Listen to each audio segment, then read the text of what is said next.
Sorry if you guys were watching earlier, the other feed didn't work, so we made a new feed.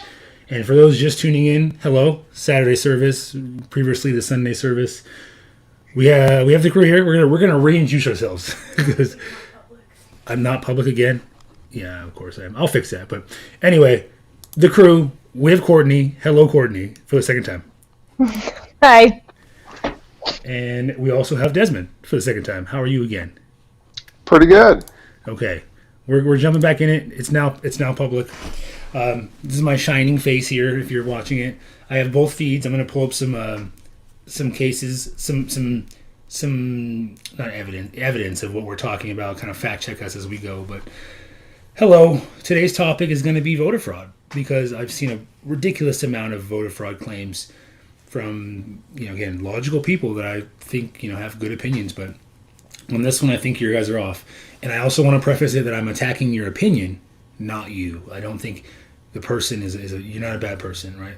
Your opinion, though, I will attack the opinion. I can disagree with that for sure. But anyway, let's go back to where we were. I have the Heritage Foundation pulled up here. I want to go over the individual nature of election fraud first, because that's the easiest way to start. Because we can prove that. I can prove to you right now how many election fraud cases have been proven in Pennsylvania. And for you, Desmond and Courtney, you guys can't see it, but everyone else, you can see a little clicked on Pennsylvania. Here's a list of all the election fraud cases in the history of the state. Well, since at least 1998. And they were all criminal convictions, right? If you notice, pretty short list. It's like 25 or so. If you go to a different state, let's go Montana. One case. Alan Lloyd Scarry. And it tells you what he did and how he pleaded guilty. A little paragraph on that. Gives you a source, too. There's my source. So if you guys are interested in individual voter fraud, go to the Heritage Foundation right here. Let me see. Heritage.org/voter fraud. Right? It'll pull right up. So the moral of the story here is 1,298 proven instances of voter fraud. That's nothing, man. That's over years. Multiple elections. How do you think that is influencing an election with 145 million votes? You know what I mean? I agree with you. It was interesting watching Trump trying to make several claims that he made, because it seems like when one claim wasn't working, he tried throwing another one to make something stick. And I think the newest one that he has is referencing what he calls Dominion voting systems. Yeah, the machine, right? Yes, so they're claiming that that the machines in Arizona were deleting Trump votes. He said that 2.7 million votes across the country were deleted. That's what he says. Not that it really matters what he says, but that's what he says. And again, he was not able to provide any evidence that this was happening, but that's what he claims. And I think the most important thing to note is that Trump doesn't need evidence, because he has convinced everyone who supports him that the only thing that matters is the things that he says. So he doesn't really need evidence. The AP, the Associated Press, who is again a very good source, they're the ones who call the elections usually, right? They're the main source of that. Disputed that, right? Saying that there were no evidence of serious irregularities. And so, like I said, here's tweet: 2.7 million Trump votes nationwide. I'm not gonna read the rest of the tweet because it's in all caps. I'm supposed to care about that at all, but phone is ringing there. Sorry about that. But there was no widespread Dominion voting machine election fraud. Didn't happen according to multiple sources. Let me share my screen again here, you guys. Here's the AP. Right, here's his tweet saying there was 2.7 million Trump votes nationwide. It didn't happen though, right? There's no evidence of widespread fraud in the 2020 election. That's according to them. Good source. Pick a source, right? The Market Watch, same thing. False claims. If you guys can see my screen, so what should we focus more on the evidence, or should we just go right into why this is unhealthy? Honestly, you could focus on the evidence, but the question really becomes does it matter? Because we are now living in an era where Trump has delegitimized any source of news that disagrees with him, and the people you're trying to reach believe him over the news. And so that's really the divide that we have in our country right now, whereas like everyone whose jobs has been to like fact check, like any like information that's come out over the course of our lives, their jobs are now meaningless in the eyes of half of America, because half of America only cares what Trump has to say. So he has this like unnatural control over people. So basically, as long as he wants to speak something into existence, it's true now. And I don't know how we combat that. I don't know if you do. You look at his crowd, right? They wear like hats and flags, and it's not about an idea. The idea is great, but the person, you should never worship a person, especially a president, because a president can only serve 8 years, 2 terms. Like, they have such a small window of influence. Like, support the policies behind the president, right? And if they're a champion of those policies, dude, go, stab that flag in the ground, do it, But to worship a person and think that a person is the reason for the greatness, like, that scares me. So that's where I think he draws that ability to convince people that, he just says something with no evidence that could be patently false, and usually is, and people just eat it up. I think that's where it comes from, because the person is being worshipped. When like Obama or Biden or whoever else says something, no one is worshiping them in that sense. They're worshiping what they're standing for: the healthcare, the college, the cost college, moving toward more of a socialized economy or whatever. Like, that's what they're standing for, and that's why people seamlessly jump from those people to like Bernie, or I guess I don't really know. Bernie, I guess, is the best example, but like seamlessly transition from candidate to candidate. And do you think that's going to happen this year? Do you think that the Trump supporters are going to seamlessly transition to the next candidate if it's not Trump? Sorry, you can go first. Then. Yeah, well, first of all, we have a running bet on this, Lloyd. I said last episode that Trump's not going anywhere, and since we've last spoken, only more evidence has come to back my bet, so I'm hoping that I win that bet soon here. But we got 3 years.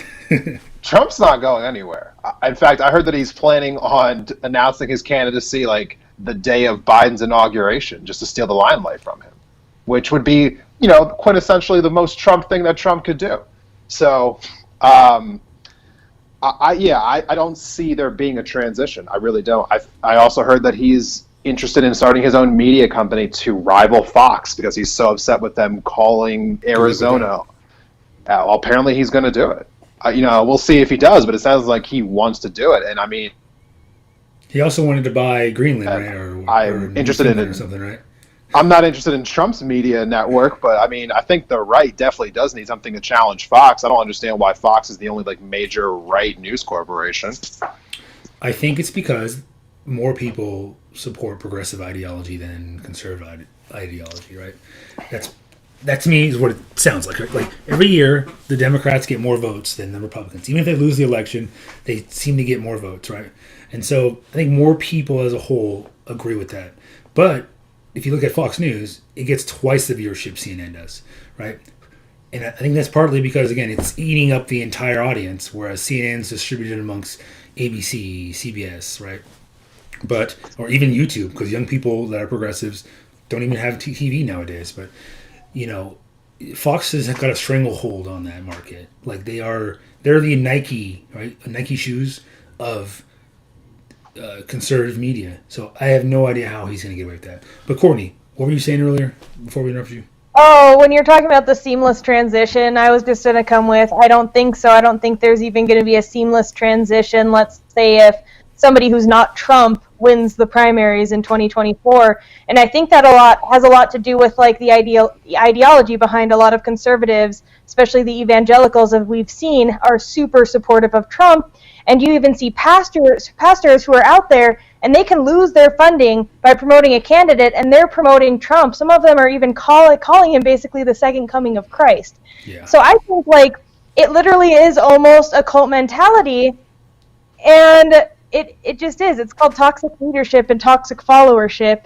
It strikes certain people. They're not necessarily bad. They're not necessarily dumb, but they're the kind of people that are just like in that position emotionally and psychologically that they get brought in by that. Their core values right now are pretty much being validated by the church as Trump also holds those core values. It doesn't matter what he says. It doesn't matter what he does. It doesn't matter if he's ever like cheated or had an abortion.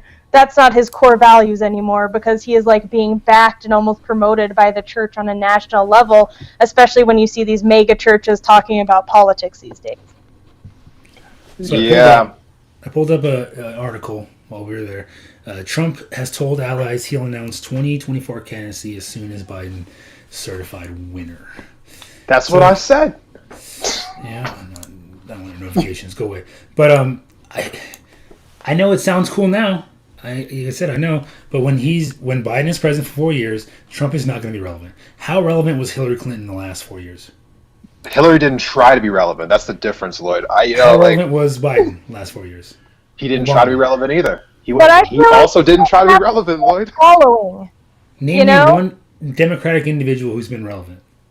Well, Lloyd, you're Kanye? literally not. You're not listening to me. Like How about Kanye? Kanye West. He tried. Is my mic on? Is that anyone hear me? Kanye tried to be relevant, didn't he? No, I ignored you, Desmond. Do you think Kanye was trying to be relevant? No. You don't think Kanye was trying? You don't think he ran for president? He was running. He had some votes in some places. He won a district, I think. You may not want to acknowledge this, but Trump has 80+ million Twitter followers that he cannot spend 1 hour away from. There's no way he's just going to shrink into obscurity. He's not doing it. What do you think his Twitter follower count was before he was president? I don't know, but I'm sure it was significantly less. So, I mean, being the president gives you that audience. I don't think he has an audience anymore, you know? I think... You think those people just pack up shop and leave? Well, when they're not president, they have to, because they will. They'll make them do it. But well, my thing I meant on Twitter. So, like, I actually have been paying attention to the amount of people who are still diehard following Trump, and since my, like, Facebook is so, like, immersed and inundated in those posts, I thought it was actually a lot, but I actually went through and started counting out the amount of people that are posting these posts, and it's really small, but those people are still diehard.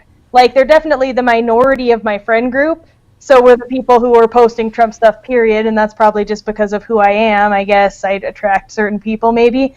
But, like, they're for sure, those people are still so diehard. And they're eating up everything the media says, and they're ignoring, even when fact checkers, because I'm that person who actually fact checks the fact checkers on Facebook, they're, like, calling out the fact checkers and, like, yelling at them at stuff, so then I go on and, like, Google it and actually look it up, and the fact checkers have been right every time, and, like, these people are just so diehard Trump still. I mean, I see the argument. I can see why you would think that, you know, it's not going away anytime soon, right? This Trump train, and it makes sense. Like, it does make sense. I wouldn't like, you know, predict that it, you know, I wouldn't like bet super amounts of money that he's going away, right? But I just think that there's a reasonable argument to be made that, you know, he's not the president anymore. He loses that top platform in the world. He's old. He's getting pretty old. Let's address that. He's going to be 77, right? You know, there's a chance that he leaves the country because of some of the civil suits he's facing. Even if he gets pardoned, even if Biden pardons him, he's still liable for civil suits, right? And so, because I looked at that was a question I sort of didn't answer last time because I forgot to. It wasn't because I didn't mean to, but I went back and watched the whole podcast, and you'd asked me, Courtney, if you think he's going to pardon him, you know? And I don't know if he will or not because 2020 is a weird year, but even if he does, he's not going to be able to escape civil suits. So, which he owes like hundreds of millions of dollars in. I thought about that later when I brought up the rape thing because he can only be pardoned for federal crimes.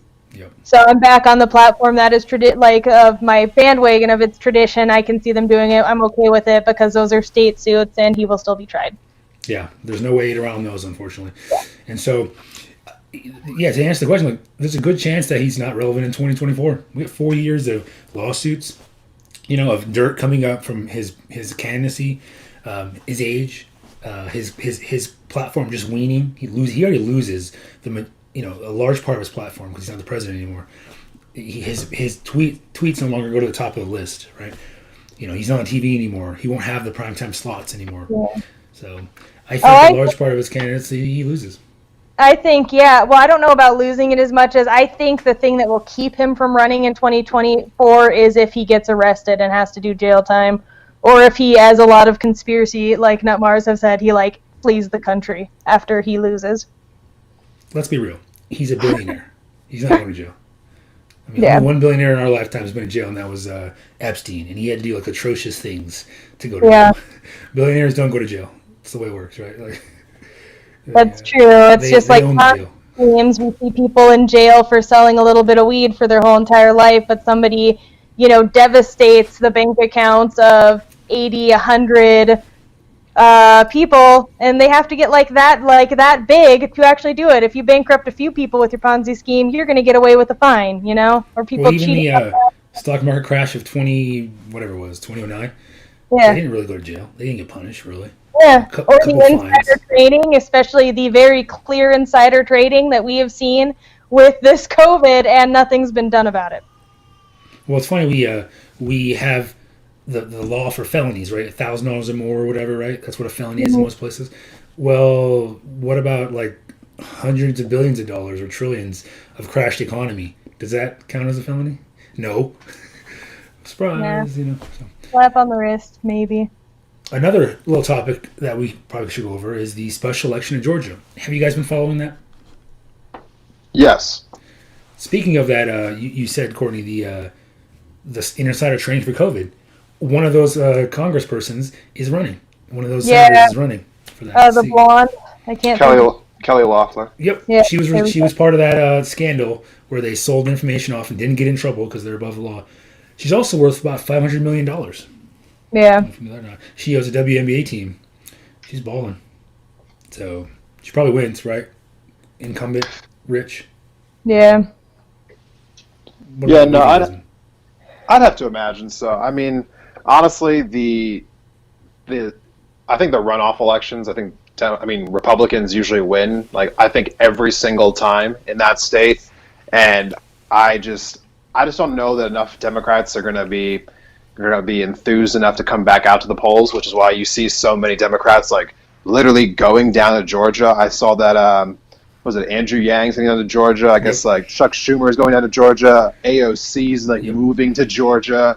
And I was just like, I don't know if this is really going to work or not. I mean, neither one of those candidates were actually able to get more votes. What was it? Ossoff was the one who's facing Purdue.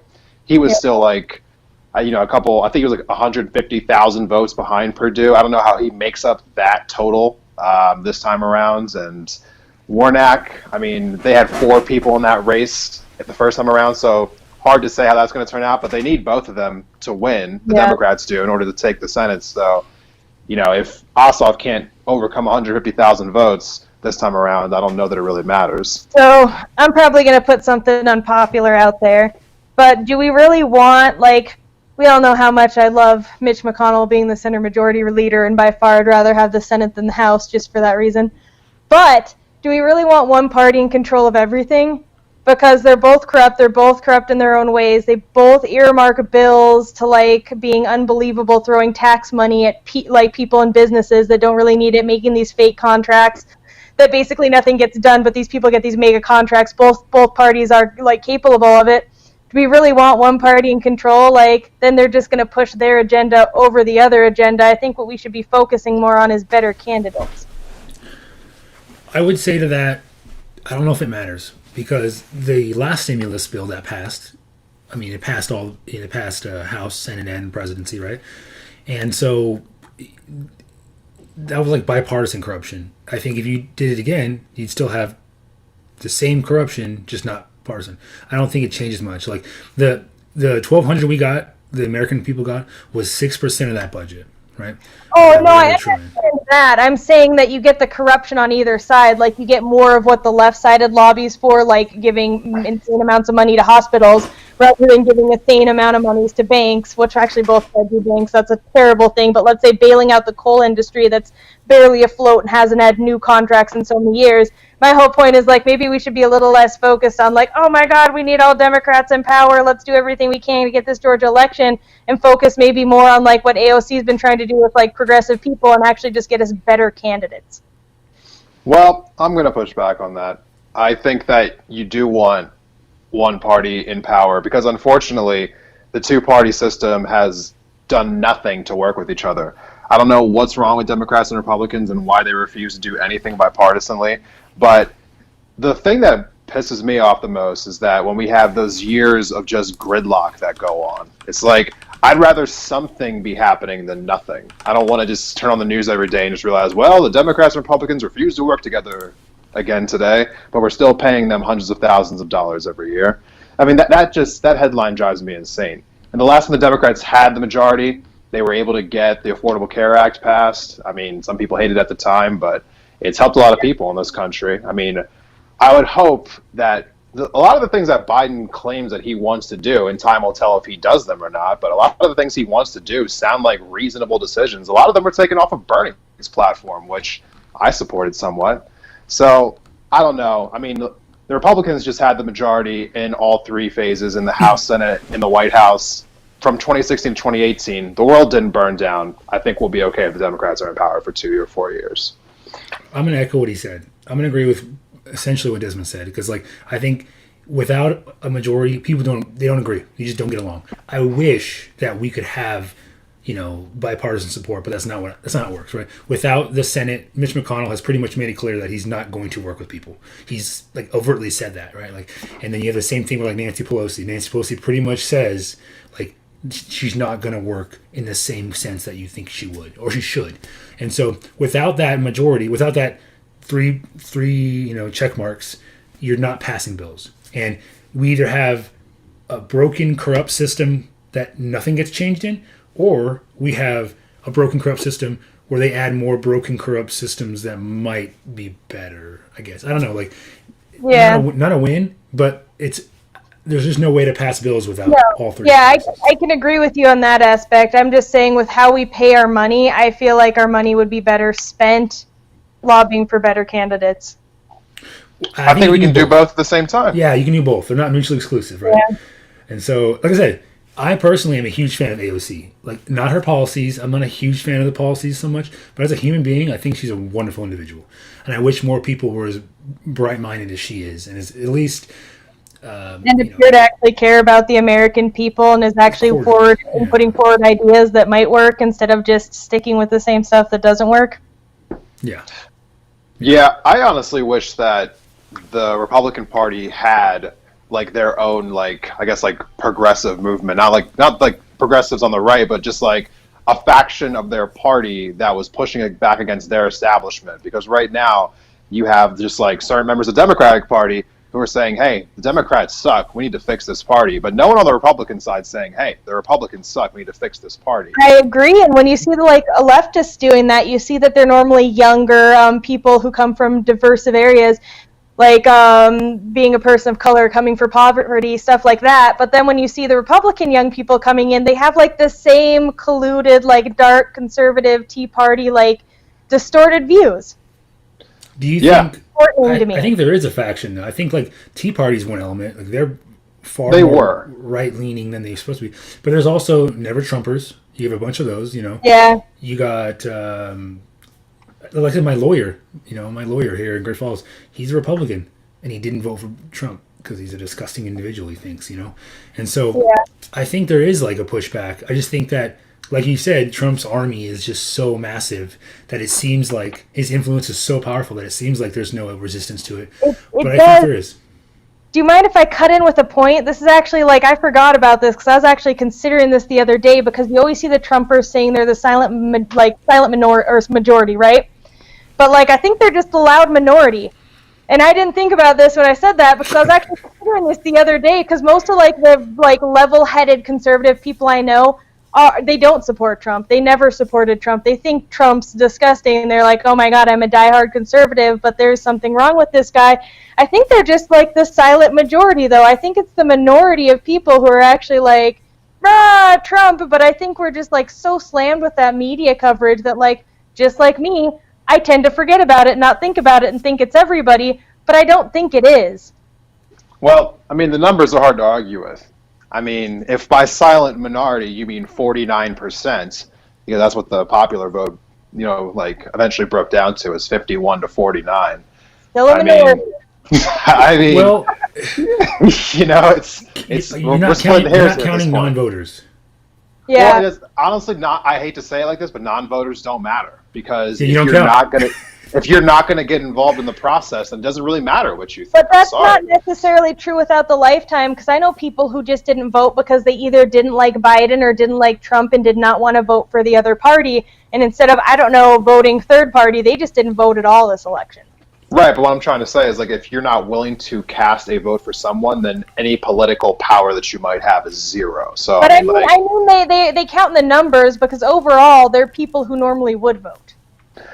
Would they though? I mean, we just had the highest turnout since 1900 ever. Yeah, I'm just saying. I know people who actively told me they didn't vote this election, and they've always voted purely because of that. They may be a small amount, but they still typically count because they normally vote.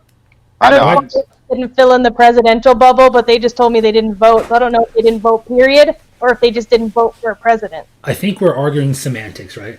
Like the silent part. The silent part is kind of what I want to focus on. That they're not silent at all. I don't know where that comes from. Silent majority.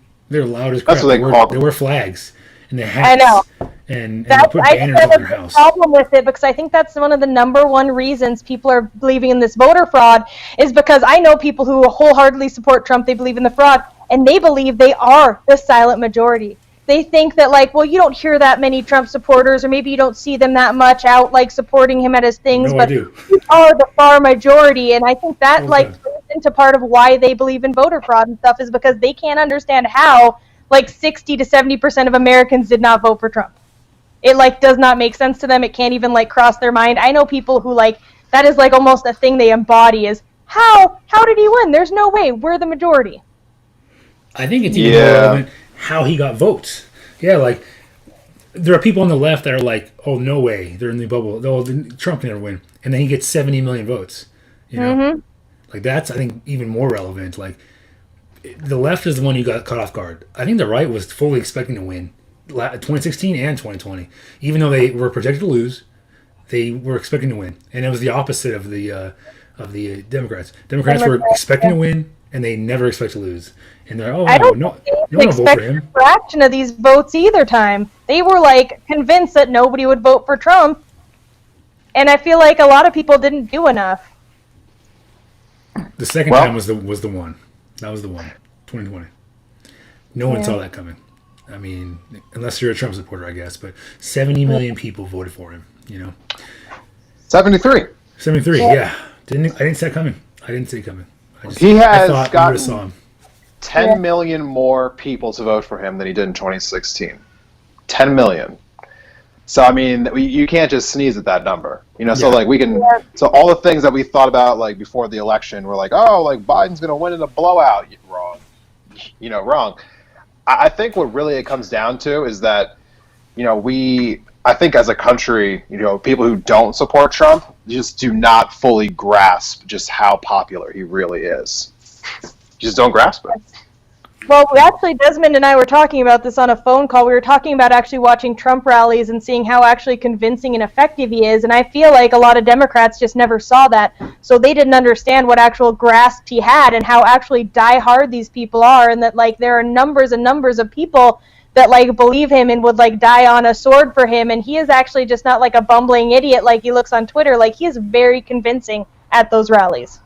Yeah, extremely convincing. Not only that, but just his messaging is very effective. I mean, I watched 6 of them to do my episode of my podcast about it, and I was completely convinced that none of this was as random as the Daily Show always made it out to be. It felt very calculated, and not only that, but they used those rallies effectively. They were always registering people to vote when you were there, and it was a giant dance party. It was it was a very effective way to kind of keep people interested in you as a candidate.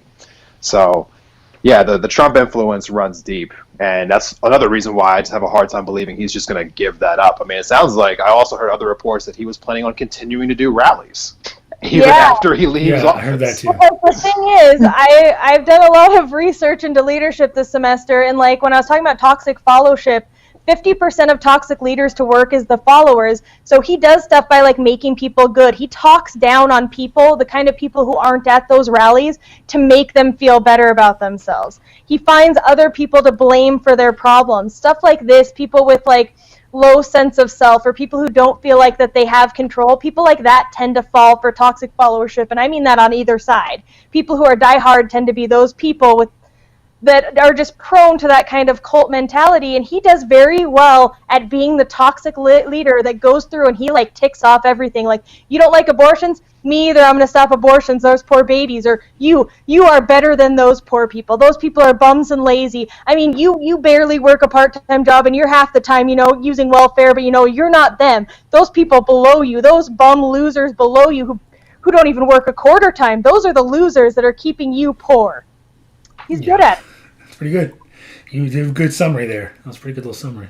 No, it is. It's fascinating, like watching at like leadership qualities he has and how he uses them because they're effective. It is. Brian in the chat agreeing with everything we say. I don't think he's disagreed one time. Just want to shout out to Brian. But yeah, what were you saying, Desmond? I just think that like it's also really good, like selective, like where he picks out like where he's going to do these rallies, which is a credit to his research team because they are going into a lot of like areas in these states that have been kind of affected by globalism, right? So a lot of like companies, when they send their jobs like offshore to like China or India or the Philippines or what have you, like he'll stage his rallies in those communities to be like, hey, you've lost your jobs because of Democrat policies. Do you really want to put Democrats back into office? Of course not. Vote for me. It's brilliant. It really is. Yeah, and he does like himself a favor in other ways because then he puts those rallies on TV and his numbers are higher because these are people who are hearing those messages. Those are people who are suffering from those policies, so they come out in droves, and then he plasters that on TV, and those who are already following him or unsure, they feel more validated because they see these numbers. So really, overall, it is a calculated plan to do it that way. Yeah.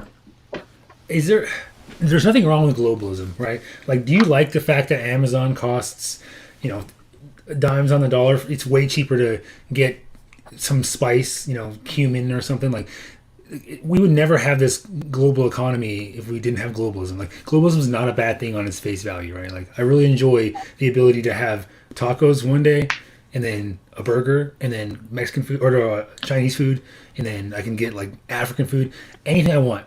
Because we have this global economy. What a great thing to have. So to fight against that to me is silly. Like, do you want to grow your own garden? Is that how you want to live your life? Like, I don't think. I think that a majority of people would disagree with you. I think globalism is a huge problem for a lot of people in this country. In fact, Trump has exclusively ran on that issue for about 5 years now. I think it's a problem. It's really working for him. Globalism, like.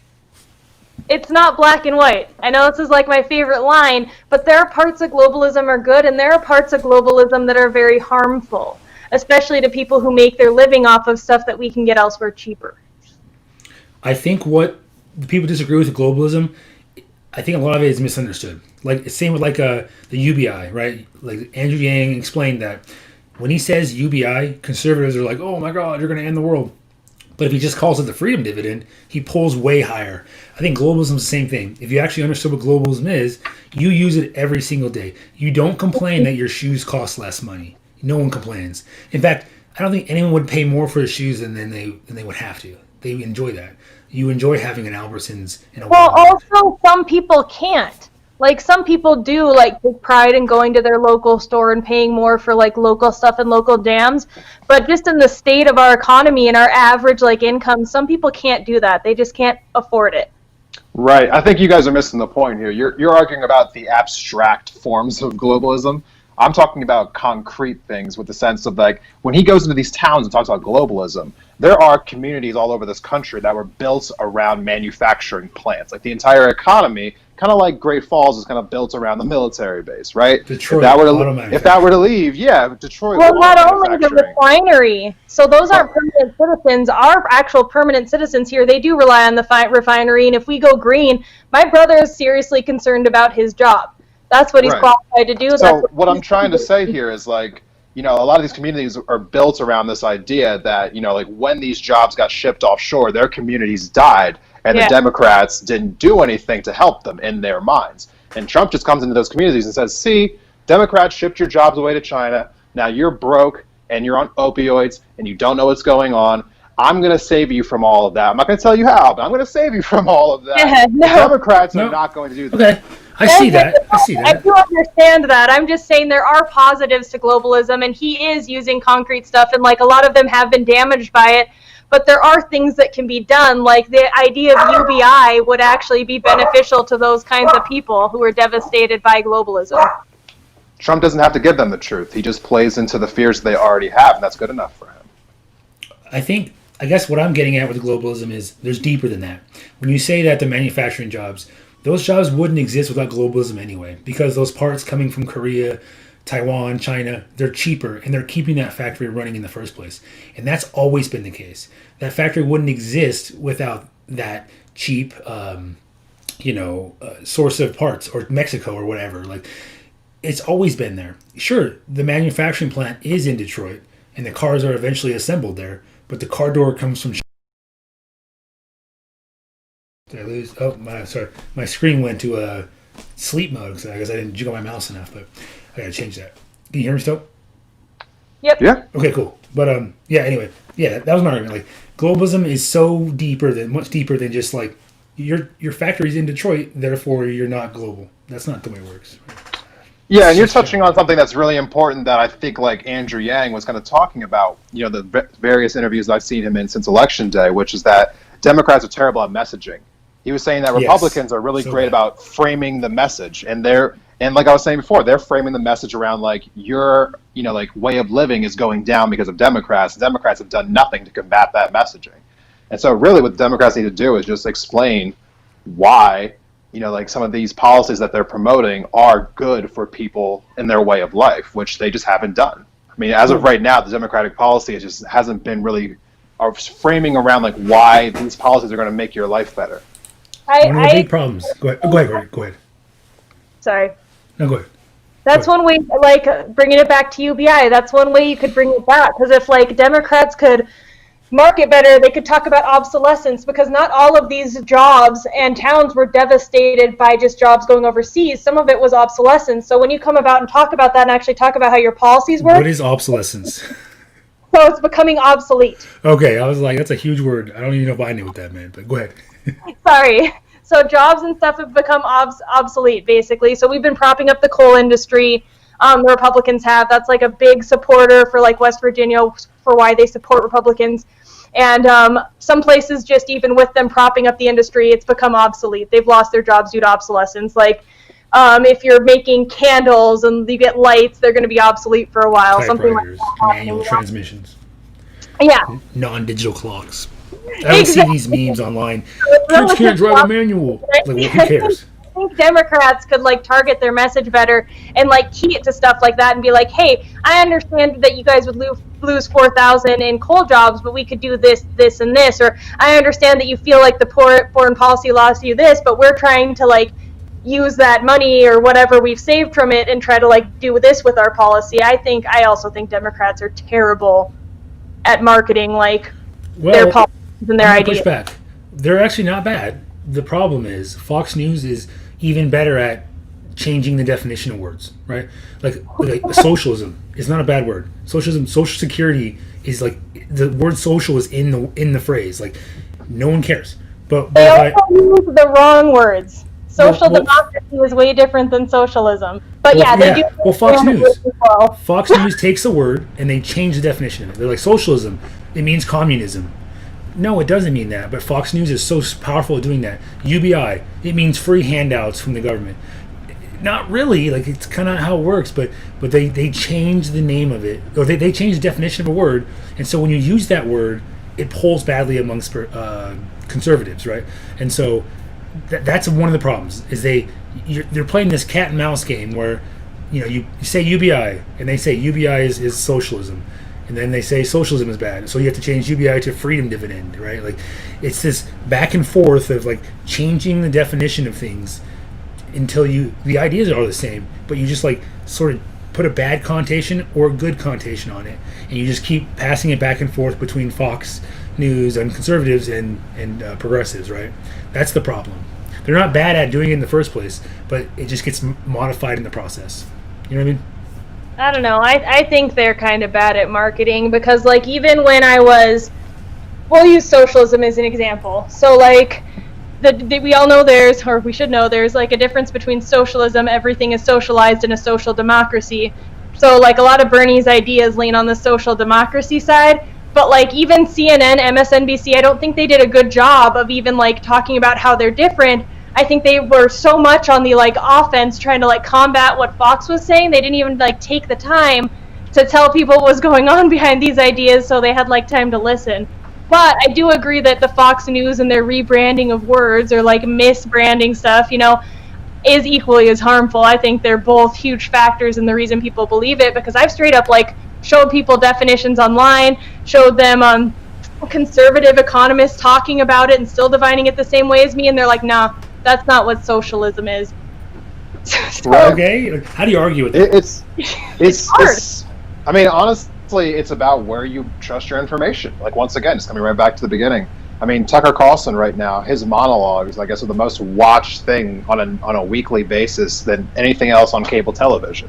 Yep. And when you come to Tucker Carlson, what he is really good at is giving you a really true piece of information mixed in with a bunch of nonsense. But since he gave you some truth in there, you're inclined to listen to the nonsense and then believe it is also true.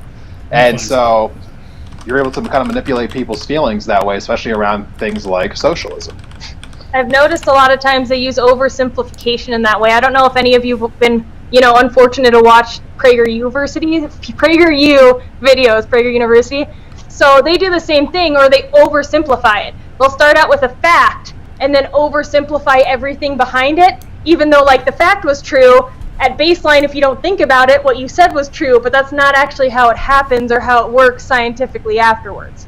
And they just keep it, like, barely scratch level, because if they go any deeper, you can obviously tell with any critical thinking that what they're saying is absolutely false. Did you see the lawsuit that Fox News and Tucker Carlson won recently about misinformation? The one where they said that they're an entertainment source, so it's the plaintiff's fault if they believe the lies. They literally can lie to you because they're not actually news. That was the lawsuit, right? Let me switch the screen here for you guys. Everyone I did not believe that until I actually looked it up, and it says, like, it is the plaintiff's fault for believing it, essentially, because they're an entertainment television, not news. That was their whole argument. We are not actually telling the truth, and you don't have to listen to us. It's your fault for believing us. We're not news, right? Like, saying the quiet part out loud. Yep. Crazy. So crazy. Anyway, for anyone who cares, NPR did an article on it. Here it is. You can see it there, but we'll switch back. And I feel like I'm going to take Hunter's side because he's not here, and I feel like we're getting really naggy on Fox and stuff. But there's been a million times I've gone on to CNN. They don't seem to be as drastic about it, but I've gone on there and seen, like, quotes and stuff and gone and looked it up, and they've been taken largely out of context. It's like all media. There was a trust survey released last year, and they kind of rated all the networks on a percent. Like, what percent of people trust this as trusted source? And I think Fox was 10%, and CNN was 11%. So even if you think CNN's better, it's like 1% better. Yeah, no, that's really what it is, though. Like, I mean, it's not like egregious lies that are, like, extravagant, as I feel, but, like, they're really good at being subtle about it and, like, manipulating what people said, which is just as harmful and, if, like, honestly, sometimes more effective. Well, I personally ran a poll on Instagram a year ago where I got, like, about 700 people to respond to it. And I asked people, do you think CNN is fake news? And I asked people if they thought Fox News was fake news. And CNN was at 64% and Fox News at 66%, both being yes for fake news. So that's kind of where we're at in America today. Yeah, I can't find this poll. That's why I research everything and trust no one. That's why I fact check the supposedly non-biased fact checkers. You know, I wish that people with absolute power like Trump would just, like benefit the country in some way. He could just say right now that, like, world peace has been established and half our country would believe it. I mean, that'd be good, right? Yeah. Just make it so, right? Like Picard. Yeah, I mean, if he said if he tweeted right now that the border wall was finished, he would have half the country believing it, and it wouldn't even matter if there was proof or not. He would just call the proof fake news. But I mean, that's more or less actually been happening. Didn't you see Fox News talking about them still building the border wall and how much they've done of the border wall, and it's not true? Doesn't matter. They did build a bunch of fencing and some kind of wall in a lot of parts of it, but there was no like wall that he actually said like it's not. That isn't how it happened, right? Anyway, I want to jump ship a little bit here. I want to kind of go to Joe Biden a little bit, right? Because we're doing a lot of focusing on Trump. He's not even president. He won't be president for much longer, right? He lost the election. I mean, he is president, but So he won't be for much longer, right? Like it's a done deal, right? January 20th comes. That ship has sailed. Even if we revisit in 2024, the next president of the United States is going to be Joe Biden, right? Unless he dies or something happens, right? So Joe Biden, one of the biggest criticisms we had of him was he was generic and he had essentially no plan, right? Like we didn't know what he was. His plan was, I'm not Trump, right? So turns out he's been releasing his plans. He's had plans all along. We're exaggerating a little bit, but it's nothing crazy candidate. Concrete, right? So I pulled up his plans here. I mean, and according to his website, he's got a lot of plans. I'm not reading all of them, right? There's no way. I think it's on purpose, so I can't. Like people with short attention spans don't read through it all. I think they intentionally fluff it up, to make it seem like it's actually substantive when it's really not, But anyway, so one of his plans for COVID was to national mask mandate. What do you guys feel about that? It's vague. It's extremely vague. It's like, how exactly is that going to be enforced? Is it just going to be like when you're in a like indoor location, like a school or a business, or is it like when you're outside walking your dog? Is there going to be any kind of like enforcement of this, or is it just a recommendation? I mean, like, it's like okay, you can say like everyone should wear a mask, but like if you have no way of like enforcing it, I don't know if it really changes anything. He can enforce it though, right? We have cops. He has no plans to enforce it. When I was reading like, the information that I had, it says that like he's just going to basically say everyone should wear a mask, and I would hope that all 50 governors will support me on this. But that's it. He has no intention of enforcing it in any way. So I'm just like, okay, well that's no different than Dr. Fauci saying everyone should wear a mask. No doubt. I think he's got a lot of misinformation battling before governors will do it anyways. It didn't seem like to me it was going to be enforced either. Let's see. Yeah. According to, I have an article from the New York Times pulled up. And again, trust the source you want to trust. New York Times is good enough for this kind of things, right? This is not an opinion piece, right? But I mean, he's thinking about doing that, so making that a norm. But again, like I said, I largely agree. You can't enforce it. It's why even he's just going to say it. Yeah, wear a mask, please. Sure, whatever. I'm not too worried about that as much as I am other things. Another one of his pieces, banning the sale of online guns. How do you guys feel about that? I don't really know how to feel about that. I mean, I'm sure that, when it comes to, I'll say for a second that like I didn't know that was really an issue. Like, to be honest with you, I mean, because like whenever we hear about like legislation surrounding guns, like it's always centered around the desire for background checks or for these red flag laws, I believe that they're called, and assault rifle bans. I've never heard anyone really talk about an issue with online gun sales before, so it just seems like kind of like an out of nowhere like thing to legislate. I think it's pandering.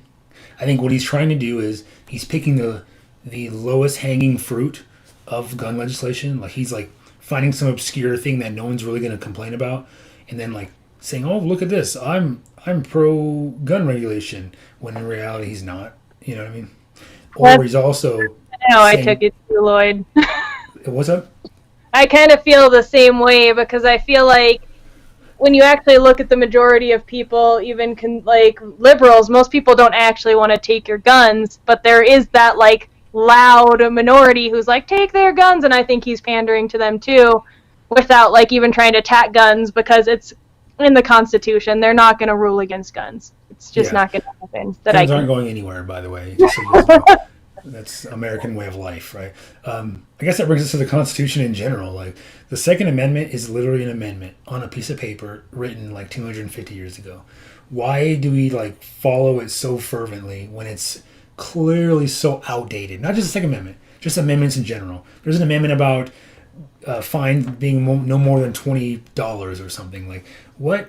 I mean, it's just so strange that we follow this ancient piece of paper written by a bunch of old wealthy, it was literally only wealthy white people, white males. Yeah, white dudes. White males. No women, no people of color of any kind. And they're all rich. They're all wealthy. So, like, I know I'll play devil's advocate here. I think the Constitution actually is a really great framework, and they created it with the intent that it would be updated. When you read some of the papers that were behind the writing of the Constitution, a lot of the founding fathers said that they created the document so that it could be updated as the nation evolves. And there is a mechanism in place for that. So it's not like the document just like stands the test of time as if like it was never supposed to be altered. It has been altered. It's been updated. I think there's been 17 amendments that have been added to the Constitution. It's constantly being interpreted and being, used for Supreme Court cases. So it's not like you can't change or add on to the Constitution. So let's not act like it's like a set in stone, like 10 Commandments type deal. Yeah, I don't think that, I didn't take that as what Lloyd was saying. I took it as more like the people who are like the conservatives, if you like think of the conservative constitutionalists who think you should look at the Constitutionalist and not change it. Like, those people are so diehard and this is law. I might have misunderstood Lloyd. But I was a little bit both. The white dudes, those are no longer the people ruling like the country. That is not what we want. Like, we shouldn't be basing everything on the conservative view of the old Constitution and old Constitution, period. Could you imagine this? Like, Barack Obama, one of our presidents, traveling back in time, right, during the Constitution, like, hey, I'm the president. They'd probably just shoot him on the site, right? Like, or they would, like, kick him out. They wouldn't let him in there. No, you aren't. Yeah, no, you aren't. Or Hillary Clinton or Kamala Harris. I'm the vice president. Get out of here, Women can't be in this office. Get out of here, So, both. I was doing both arguments, and I think you're right. It's a great framework, and I'm overplaying a little bit when I say we haven't changed it, because we have tons of amendments to it. But the Bill of Rights has not been amended, right? It has not been touched, to my knowledge. And the Bill of Rights has the Second Amendment in it, which is just overly vague. It's the rights to bear arms shall not be infringed. Cool. Like, that's it. That's all there is to it, right? They've definitely made limitations to it. I mean, because every amendment, even in the Bill of Rights, has limitations to it. Like, free speech only goes so far, and the right to bear arms also only goes so far. Which is like, we all know that like a regular civilian isn't going to have like military grade weapons. It's the reason why you don't see people driving around with tanks. They're just not allowed to have them. So I mean, like, the right to bear arms does have limits. Well, those limits aren't constitutional, though. Those limits are like state mandates and other stuff. They're not in the Constitution. The Constitution itself essentially doesn't say much of anything. It's really vague. It's just been like judges interpreting it over the years, right? And also, I want to push back on that a little bit. The reason we don't see people buying tanks is because they're expensive and no one could buy a tank. That's why. That's the people reason could buy tanks. You know that Elon Musk has a tank get he wants automatic weapons if you pay like $10,000 for a ticket license or whatever. That's what I mean. People telling me about it. I did not know. I always see libertarian memes. Yeah, people always say, "Oh yeah, I want to buy a machine gun." Well, the reason you can't buy one is because you can't afford one. That's the reason why. It's not because they're regulated. Yeah, like, don't give me that. Like, if you had money, you'd buy a tank and a plane and a helicopter. You just don't have that much money. Sorry, that's just 99% of people don't have that much money. Because like my next door neighbor's got a machine gun. Oh. I well, not here, like at my parents' house, and you hear it going off. It's fantastic. He'll blow stuff up, and my dogs like freak out when I'm out visiting, and I'm like, "Who is this guy?"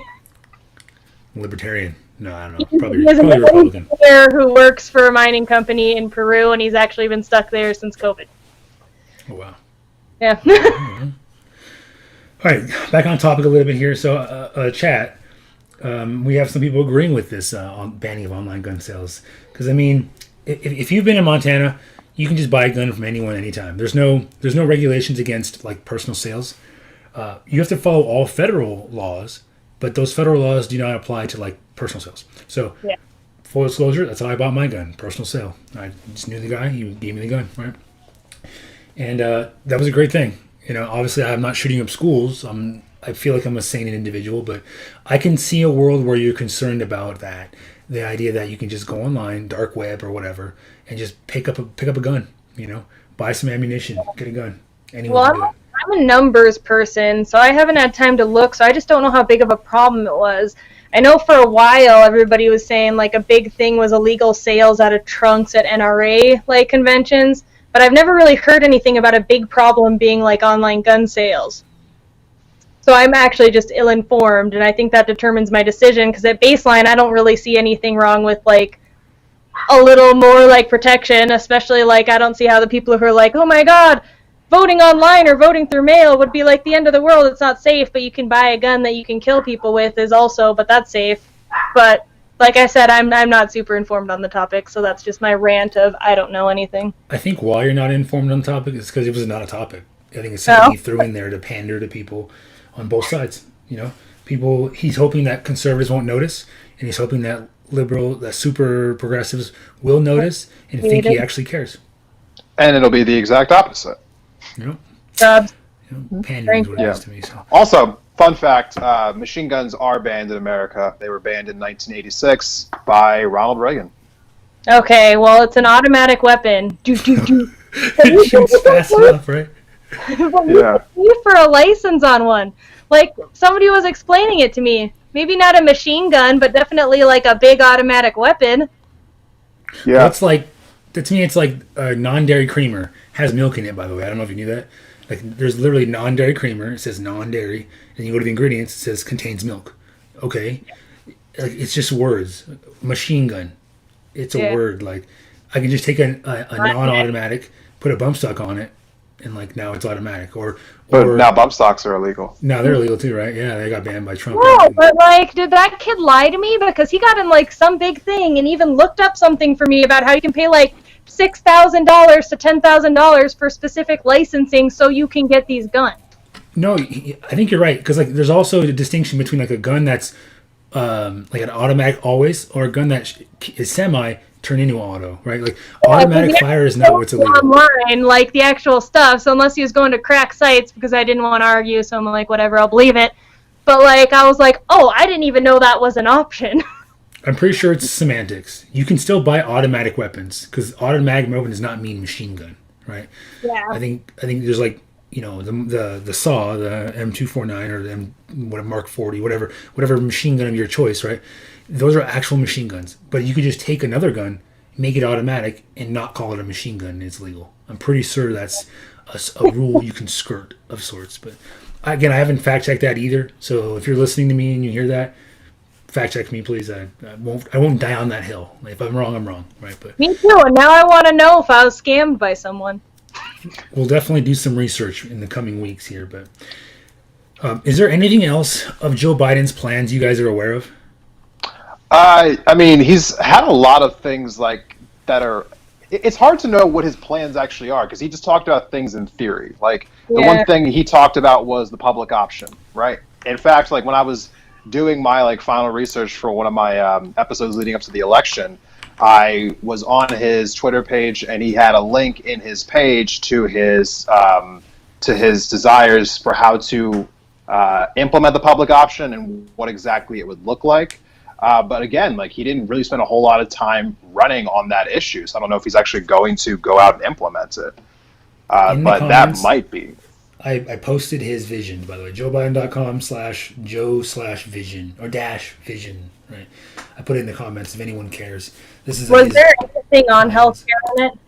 Yes, there's his third main point: give every American affordable health care.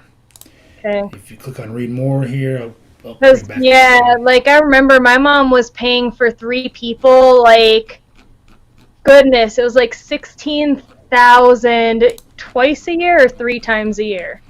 Before, again, so like I am proponent of public health.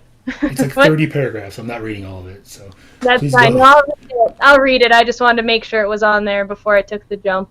I think he's intentionally making it long because it's ridiculously long. I mean, Yeah, if you're because like people 30 don't read paragraphs. it. Like, that's on both party lines. Like, people don't want to read stuff. Is it in legalese, too? Because that's their other favorite thing. Oh no, actually, I was on the screen just now. Actually, it really wasn't that long. Oh. The healthcare? I mean, what you were just scrolling through. I mean, that was like as short as a Oh, New that's York what Times it was. article. Switch it back here, right? So you go like, it's. I mean, if I had to count it, it's like 6 pages. You know, there's. Oh, that's not Well, bad. That's not long. Well, I this, think this is not. You're like the one with the short legislation. attention span, Lloyd. This is not like his legislation. Like, Read through 200, 300-page bills. That's like a walk in the park because I'm assuming it's written in normal language then, too, right? I'm kinda I'm is. crazy. Like, Kind this is of, long. maybe. This is crazy long. This is not long, Lloyd. You've been out of school for too long. So. All right, maybe you're right. Let me do this. Do I have a word? I don't have a word. I mean, how many words this is? Can I count a word? Check this. This is so crazy. I mean, you scrolled through that in less than 30 seconds. It's not long. Let's see. Well, I guess I'm calling it long because if you go to his other tabs, his other 30 tabs, they all have this much information in them. Oh, That's so what I'm it's just like a much longer. Yeah, this is just one of his tabs. There's several tabs, right? Like, I think that's a good thing. I mean, because the more specific that he Yeah. is, like the more we can hold his feet to the fire in a couple of years when he talks about all the things he accomplished. I Yeah. can be like, Yeah, oh, actually, this is what you comment does. said you Yeah. were going to do. well, a lot of this, honestly, the more I'm reading it, is very opinionated. You know, he's like, "Oh, I did this and we did this, and it's, you know, you don't have to worry about this." It's like those are all kind of like fluffy opinions. I don't think a lot of this is substantive. So if you go to the actual substantive part of it, it starts like, you know, 1/5 the way down here. Right, where's that? Right there. When he goes over option 1, but even then, he still puts a lot of opinion into it, like a lot of like fluffy talk. Because he doesn't have a plan. He's going to have to go have his cabinet write one. Which is Well, not a bad here's thing, a- though, right? Here's a question I have for you guys. You know, kind of like, because I know at the moment right now we're giving our viewers just us reading a screen, which I know is captivating.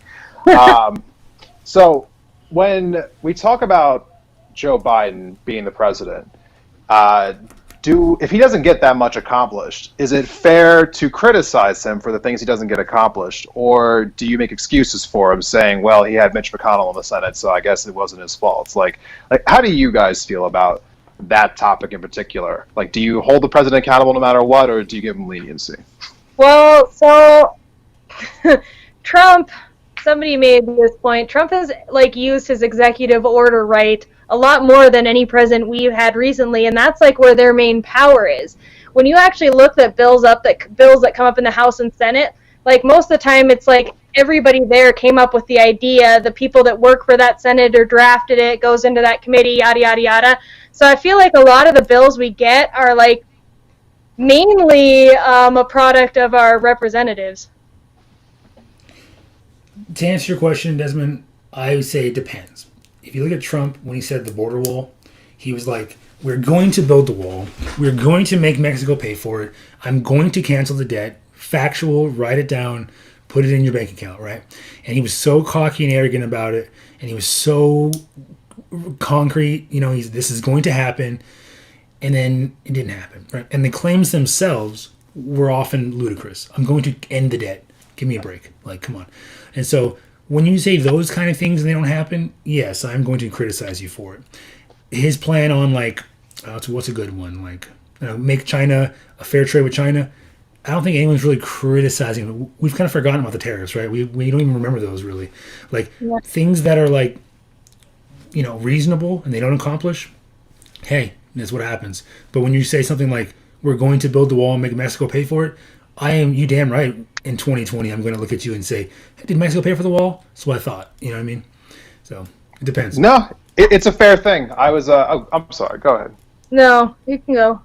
I was having a discussion with another fellow podcaster earlier this week. I went on to her podcast, and her and I got into a conversation about whether or not it was okay to criticize Obama, because she was under the opinion that it wasn't really fair to criticize him because he just had unprecedented levels of obstruction coming from the Republicans in Congress.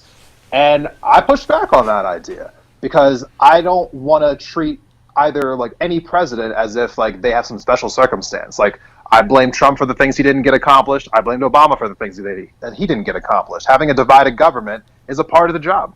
Like every president basically signs up for that. The House and Senate are almost always split at some point while you're in office.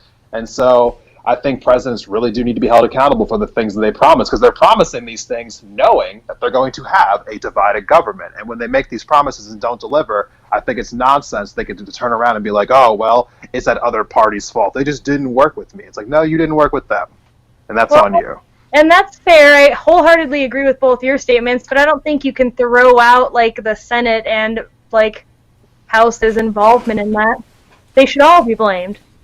No, they should all be blamed. But at the same time, it's one of those things where it's like I just don't want to get into the lane of making excuses for people. Yeah, I understand that, because I actually was talking to a conservative the other day, and she said the same thing. She was like, Obama couldn't get anything done, and I blamed them because they wouldn't let him. I feel the same way about Trump, and I was like, well, I actually disagreed too. I kind of took your side that I'm like, they both had the right to work with the other party, and I'm like, if you've actually watched Trump, because that's who I've been really paying attention to since I've really, really gotten into politics, like, him and everybody around him didn't even try. The Democrats weren't even invited to half of their discussions they had, and that kind of stuff is on them, and that's where I agree with on Lloyd, that it depends. Like, if you're talking about presidents being held for their own promises, then yeah, they should be. I thought you were just talking about legislation, period, and I'm like, well, most of the legislation comes from the House and the Senate. Yeah, no, I think that, like too often you have diehard like Obama supporters who refuse to believe that he made a single mistake, and now we're living in an era where we have diehard Trump supporters who refuse to believe that he makes any mistakes. And I just don't want to enter into a Biden era where we believe that he doesn't make any mistakes. Like, we need to end that cycle. I really believe in personal accountability. I was talking to my husband about this. I'm like, I tell my friends when they're doing stuff wrong, sometimes they get mad. People tell me, my brothers have been doing it my whole life. I'm like, personal accountability, and that's how I feel about presidents. We should have personal accountability. But I think with supporters, we should too, because I think when you get to the point where you're making excuses for your president, when like legitimate stuff happened, I don't mean like defending frickin' Obama for using mustard. I don't mean something like that. Go for it. Die on that horse.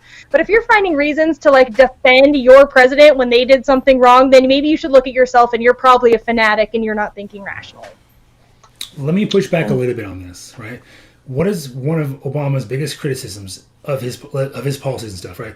You can't keep your doctor. He said you would be able to keep your doctor, and then it turns out that kind of wasn't entirely true. But he still passed the bill. Obamacare still passed, and it's most of the form that he wanted it to pass, right? And so, like, at face value, Obamacare happens. But a small part of it was that, there's a fraction of it that was a lie. And he got roasted for that. And to this day, people still hold that against him. And, like, so when he did finally reach across the aisle and make the bill bipartisan enough for support, he got roasted for it. And so, like, people say that it was a failed venture. And to this day, Obamacare is essentially kind of flawed because of the bipartisan nature that he allowed it to go into. And so I would personally say that, like, with Obama or with any president like Trump, like, I'm giving you excuses, man, because even when you do the right thing and be partisan, it fails and you get blamed for it. So, like, with Trump, I'm going to give him a little pass because of COVID. I know maybe he mismanaged or whatever, but like, being a president in a pandemic certainly couldn't have been easy. With 2009, being a president during a stock market recession or a crash is not easy. I'm giving Obama a slight pass on that. I'm giving George Bush a slight pass for Katrina and 9/11. Like, those are things that I don't mind giving them a little bit of leniency for. Everything else, yeah, I'm going to hold your feet to the flame, but I just don't mind that, like, George Bush didn't do Katrina all that well because you can do a partisan way. Like, you're looking at everybody, and you're using. That's what I meant by rational. You're being rational. You're looking at it. You're understanding that stuff like that is hard, and that, like, yeah, Obama would have been equally criticized if he'd not done anything and he actually tried, or Bush, no matter what he did about the laws after 9/11, like, that kind of stuff, they are attacked for. But I mean, when you're dying on your horse over stuff that is just like blatant excuses, like, well, they did this, well, they did this, well, they did this. I found out this with friends when I was younger, because I used to make excuses for my friends being mean, like, all the time. Once or twice, it's fine. Like, there are legitimate reasons that somebody ditches you or doesn't do something like that, sure. But when you're sitting there dying day after day making excuses for somebody, you're probably a fanatic, or else they have, like, the hardest life ever. Yeah, agreed. What were you saying, Desmond? Well, I didn't want to get into the weeds too much from that one, but I think I would give Trump more slack about his coronavirus response if, we didn't have a recording of him knowing how dangerous it was in the beginning of February, and then him turning around and playing it down like 2 weeks later, saying it wasn't a big deal, and that it was basically contained. Now. This is where we need Hunter. Now we're in the weeds. Hunter needs to come I in, right? actually didn't agree with Lloyd's defense on that either, but I didn't bring it up because I can understand how he's being rational and fair in saying it. Well, I'm not excusing it. I'm not excusing it. I'm just saying the fair being thing president is, during a pandemic is hard. Yeah. Being the president is hard, but I feel like the rational thing to do is to be fair to both arguments and not just taking a side. But we can't just forget about the things people do. Unless you are educated on both sides and can weigh each side and can describe each side, you really don't have a fair view of arguing it in the first place, because clearly you don't understand everything's at stake. Because everything's got positives and negatives. If you're just spouting blindly the positives about something, you've clearly not weighed every aspect of it, or like a lot of the aspects of it. Here's what I think, though. Here's why I think it is egregious. The COVID response is egregious. It's because, in my opinion, Trump has had a pretty pretty fluffy presidency. He hasn't really had, when he inherited the economy from Obama, it was on the up and rise. And it just continued to rise, right? Whether it was his fault, Obama's fault, Clinton's fault, Bush's fault, who cares? I don't care whose fault it was. It was like in a good place when he had it, right?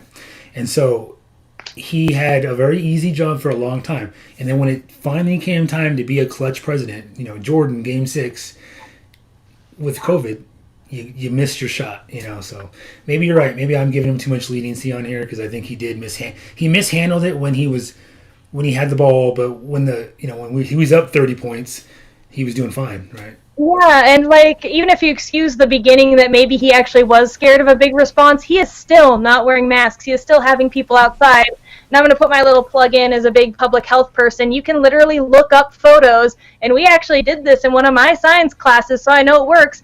We had somebody wear a mask and cough on a petri disk. Have somebody not wear a mask have somebody cough on the petri disk. Put a light covering over the petri disk as if they have a mask and cough on it. The most effective thing is for the person sick wearing the mask. That is the most effective because not that much comes out of it.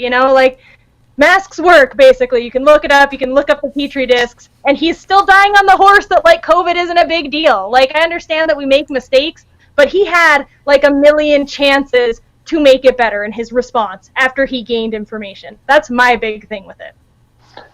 And that's how it continues to be. He has no interest in making coronavirus a big deal. He never has, and he never will. And I don't think that there's any coming back from it at this point, because now that he's decreed that it's not a big deal, the 49% of America who voted for him will probably feel the same way.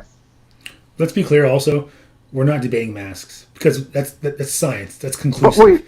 That's the thing, though. We are debating masks. I don't want anyone to think that we are not all on the same page on masks.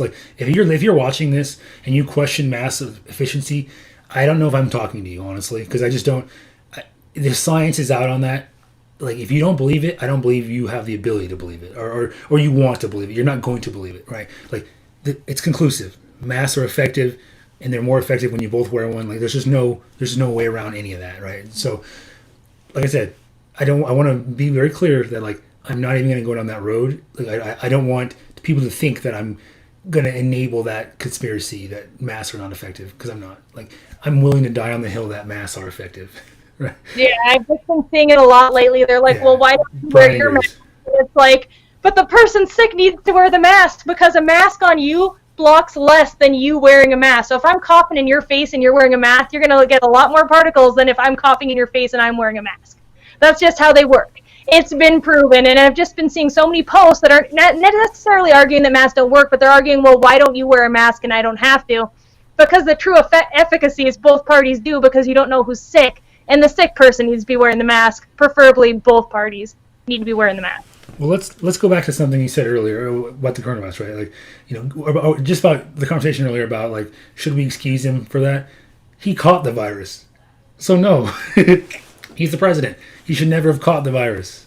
Yeah. Like, he caught the virus. That's ridiculous to me. The one person in the whole world who has the most security and the ability to not catch this virus caught the virus. So. And I'm going to be clear, I'm not an alarmist person. I understand that when you look at it, it's probably like 1% of like normal people who get it, and if you're elderly.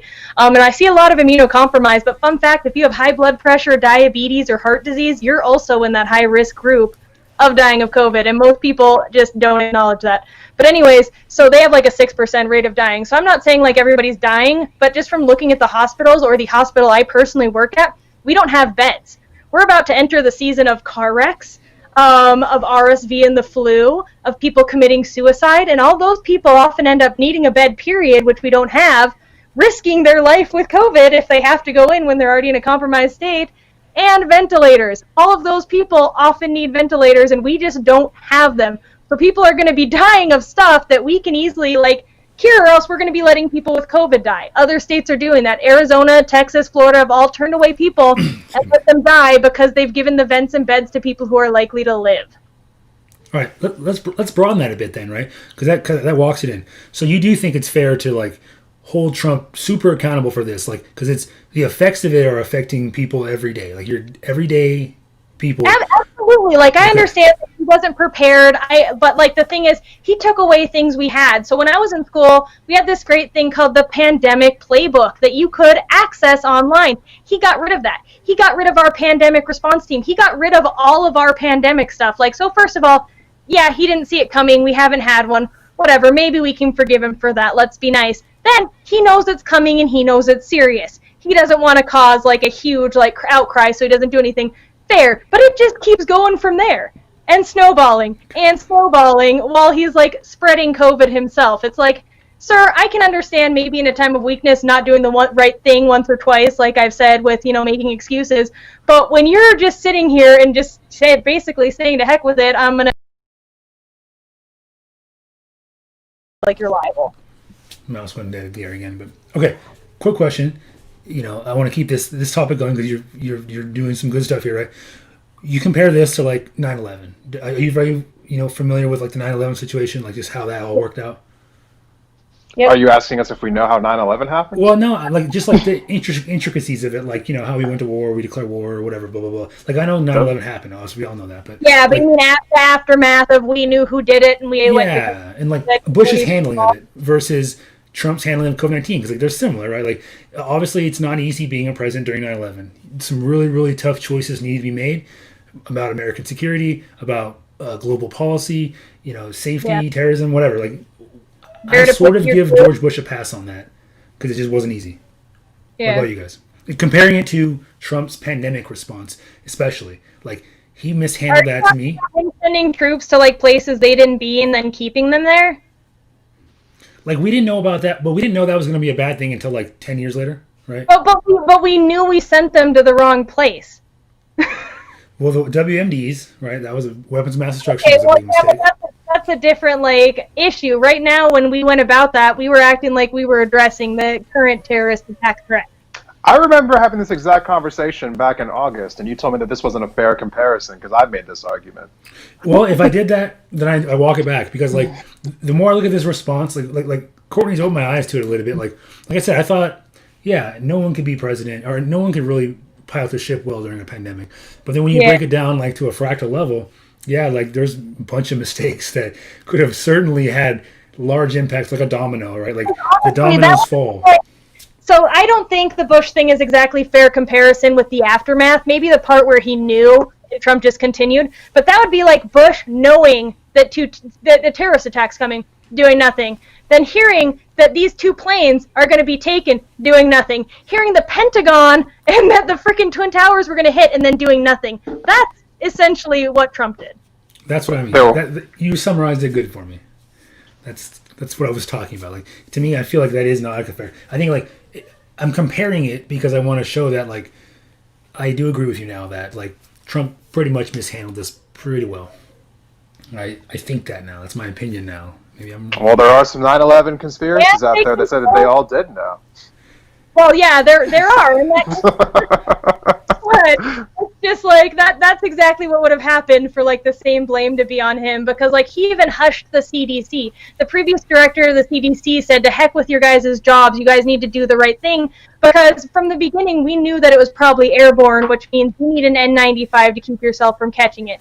We knew that it was airborne even for hours after it was in the air, and still like the CDC kept changing it back to droplet, because the CDC, they're at risk of getting fired. So it's just like it snowballed to like him affecting people around him, pretty much like telling people not to believe Fauci, when Fauci's like job is literally to keep us safe, instead of like being like, hey, I obviously am not prepared, I'm not familiar, let's just throw this guy at you. He's like, nah, don't believe him, he's crazy, COVID doesn't exist, I'm not a doctor and I don't know, but COVID doesn't exist. What's crazy about that to me is Fauci is not an elected person, right? He's like, like he has no dog in the fight. He's doing his job. He doesn't benefit from you wearing a mask, really. Like he just does what he does what like the science leads to believe. Same with your dentist. Your dentist actually gets more money if you don't take care of your teeth. But you take care of your teeth, and the dentist makes sure you do. It's kind of against the dentist's policy, like against the dentist's best interests, I guess, right? Like a dentist would make more money if you had bad teeth. And so, now you're going down a rabbit hole now, Lloyd. Because now you're saying that doctors don't actually want you to get better. No. They, despite that, they do. That's what I'm saying. Like a dentist tells you to brush your teeth. They want you to get better. Yeah, like so. Why would Dr. Fauci? Like to me, it doesn't make any sense. Like this hate of Dr. Fauci, or like it doesn't make sense. He just follows the science. Whereas like Trump, when he tells you something, he's reelectable. His job is only through election. So he wants to be reelected. So he's going to tell you whatever you want to hear. He's going to gerrymander your opinion to get the most favorable outcome for himself. So don't you understand that Dr. Fauci hates exercise and barbershops? That's why he wanted to keep everything closed. Oh my God. Yeah, he's against haircuts. And then you've got Trump pulling out these people who aren't even immunologists. Like, if anybody knows anything about medical school, you go 4 years, you get like the basic coverage. A lot of them do block scheduling right now. So your immunology area is like 8 weeks of immunology, and that's it. Like, it depends on the block scheduling. So you go to school to do immunology, you have to do residency and I believe a fellowship. So these people have years and years and years of training on top of the medical school. He's busting out these people who are like cardiologists. Like, oh, this guy, he knows immunology. Right, but you're missing the point here, Courtney. Down. You're missing the point here. If they say anything bad about Trump, they're bad people. That's how this works. Oh, obviously. Yeah. You know what? So, go ahead. I'm sorry. I feel like we've been spending a lot of time trying to talk about facts here today, and I need to push back on facts because facts are no longer relevant. I'm 100% serious right now, and here's why. I am in the midst of getting ready to launch back my new season of my podcast. Season 3, I'm going to be starting here in a few weeks. And my main job that I want to do with this upcoming season is trying to undo the damage that's being done in our country right now, because we now no longer agree on what is true. It's just, I have my source of information, you have your source of information. And it's a really challenging moment we're about to enter into history, because we now are seeing people not care about information. They don't care about facts. They just care about being right or being wrong. I feel like that's a really dangerous place to be in. I'm not sure how we combat that, but until we do, every single conversation, like the one that we've been having today, is basically meaningless, because all Trump has to say is, that's all a lie, and it's over. And then everything that we just said means nothing. And we have to find a way to combat that, because until we do, all these conversations about the truth and facts and research and data, they're meaningless. He's rendered them meaningless in the last 4 years. How do we fix that? By voting him out, step 1, which happened. Right. What's the next step? Step 1. Step 2 is long process. I don't know. Suppress is. I guess I would never intentionally suppress him. Like, he's free to do what he wants. I can say he's not free. He's the president. They have different rules. You're no longer a free citizen. I want you to understand that, right? But I'm not going to sit here and say that you should not listen to Trump and suppress your free speech or whatever. But I guess he's 74, man. You know. Right. See, here's the issue though. Like you're Zone's finding it as you're speaking. It's like it's a big problem, and we don't really have an answer for it because hoping that he'll go away is not a good enough plan of attack. That's what Joe Biden wanted to do, right? Oh, he'll go away because he's So- 74 years old. Eventually, he'll go Right. away. It's hard because there's Whether a he wants to or not. psychology aspect to it.